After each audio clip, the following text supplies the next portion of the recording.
Pemirsa, ya, silakan. ya, terima kasih Dodi. Pemirsa, kehormatan Mahkamah Konstitusi tengah dipertaruhkan. Pucuk pimpinan lembaga penjaga konstitusi ini, Akil Muhtar, tertangkap tangan dengan tuduhan menerima suap. Ya, Akil sendiri tak kurang upaya untuk menaikkan citranya sebagai tokoh idealis, religius, bersih, bahkan seorang negarawan. Baru 3 pekan lalu, MK meluncurkan profil pribadi Akil Muhtar di YouTube. Ya, dan profil yang dibuat dengan biaya MK itu terlihat jelas untuk memperlihatkan berbagai kelebihan sosok ketua barunya. Dan berikut cuplikan profil Akil Muhtar sebagaimana yang diunggah resmi ke kanal YouTube.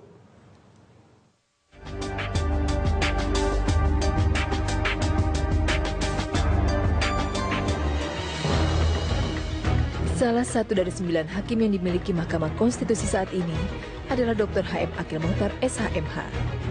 Akil merupakan hakim konstitusi yang berasal dari jalur Dewan Perwakilan Rakyat atau DPR. Dalam memimpin persidangan, Akil Muhtar kerap menghidupkan suasana dengan kalimat-kalimat yang tajam, diselingi humor, dan tidak jarang menjadi sangat tegas. Dengan gayanya itu, Akil Muhtar seakan menunjukkan sebagai sosok hakim yang memiliki gaya berbeda dengan hakim kebanyakan.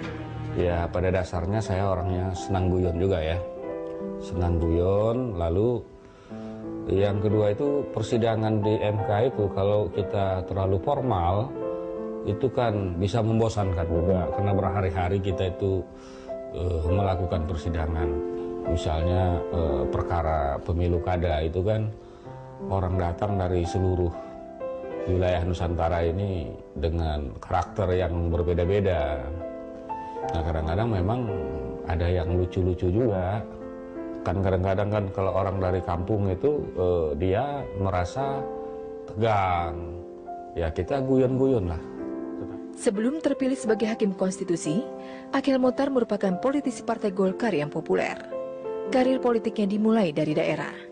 Ketika reformasi bergulir tahun 1998, ia bergabung dengan Partai Golkar dan terpilih sebagai wakil ketua DPD Golkar Provinsi Kalimantan Barat. Akil lalu duduki pengurusan teras Partai Golkar. Setahun kemudian, ia terpilih sebagai anggota DPR dari daerah pemilihan Kapuas Hulu, Kalimantan Barat. Ia menjadi anggota Komisi 3 DPR, satu fraksi dengan Mahfud MD, anggota DPR dari fraksi Kebangkitan Bangsa. Sepanjang karir politiknya di parlemen, ia berulang kali duduk di panitia khusus pembuatan undang-undang.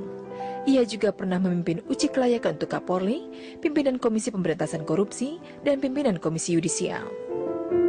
Untuk urusan hukum dan perundang-undangan, Akil memang cukup mumpuni. Sarjana hukum lulusan Universitas Pancabakti Pontianak ini, lulus kuliah ia langsung menekuni dunia pengacara, dan pernah duduk sebagai Sekretaris Ikatan Advokat Indonesia atau IKADIN cabang Pontianak. Cita-citanya tuh pengen insinyur pertanian ya, tapi nggak kesampaian gitu loh, nggak kesampaian ya. Akhirnya masuk Fakultas Hukum. Nah karena kuliahnya di Fakultas Hukum kan selesai kita sekolah itu, selesai kuliah maksudnya, ya pengen jadi jaksa. Tapi kan susah banget masuknya. Ya kita tidak punya apapun gitu, karena kita kondisinya sulit sekali ya. Udahlah teman bilang kita jadi lawyer aja, jadi pengacara gitu.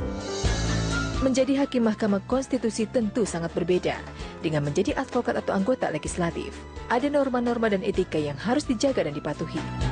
Namun hakim tetaplah seorang manusia biasa yang mungkin saja bisa lalai atau terperosok karena hal-hal yang tidak diperhitungkan sebelumnya.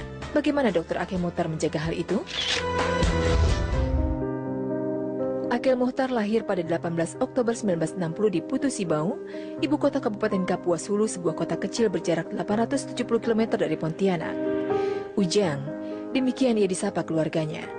Sejak di bangku sekolah dasar, kehidupan Akil sangat sederhana.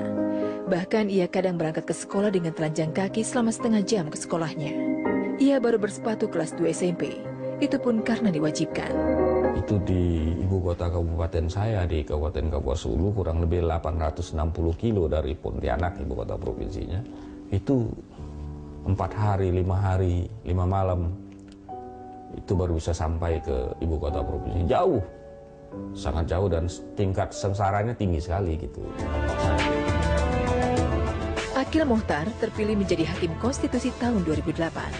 Setelah panitia pemilihan di DPR memutuskan seleksi melalui voting, Akil meraih dukungan 32 suara.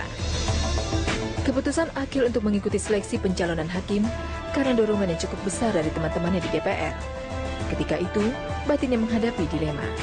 Kala itu ia berpikir dari sisi pendidikan dan kemampuan, ia mungkin mampu memikul beban dan tanggung jawab sebagai hakim.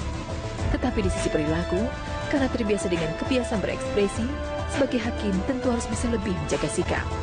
Dalam kondisi yang seperti itu saya memang pilihannya gitu. Nah, pilihan saya tadinya politisi, ya saya punya kemampuan, latar belakang pendidikan. Tapi apa iya nih kira-kira pas nggak saya nih jadi hakim atau enggak, kan kira-kira begitu. Dari perilaku yang urakan, politisi, tiba-tiba saya harus menjadi negarawan yang harus sedemikian rupa, tidak boleh tidak boleh ini dan segala macam. Dalam kebimbangan itu ya biasalah kita harus bertanya kepada Tuhan ini menentukan pilihan hidup. Setelah berpikir mendalam, memohon petunjuk kepada Allah Subhanahu wa Ta'ala dan berunding dengan keluarga, akhirnya ia berketetapan hati untuk menjadi hakim konstitusi.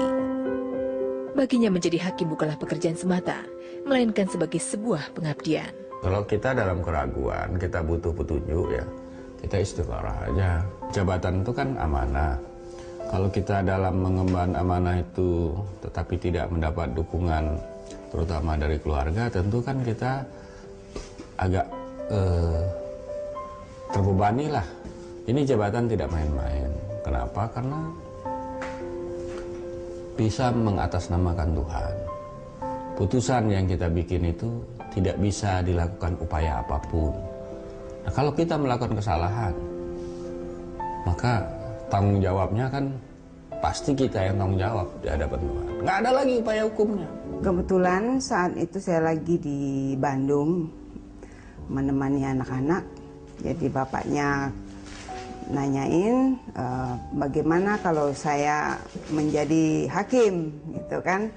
Nah saya jawab itu kalaupun itu terbaik untuk bapak ya terserah gitu kan. Yang penting anak dan istri istilahnya mendukung langkah yang terbaik. Mahkamah Konstitusi ini kan istilahnya ini lembaga yang baru. Ya saya turut bangga karena tidak semua orang bisa duduk di Mahkamah Konstitusi itu sendiri. Semua perbuatan itu mesti dengan niat. Kalau niatnya kita baik, karena kita itu bekerja itu dengan niat. Kini, tidak terlepas dari filosofi bahwa hidup adalah perjuangan. Baginya semua orang adalah pejuang, dan perjuangan itu tidak pernah berhenti. Akil ingin menjadi pejuang, sebab jika berhasil, kehormatanlah yang akan diperoleh.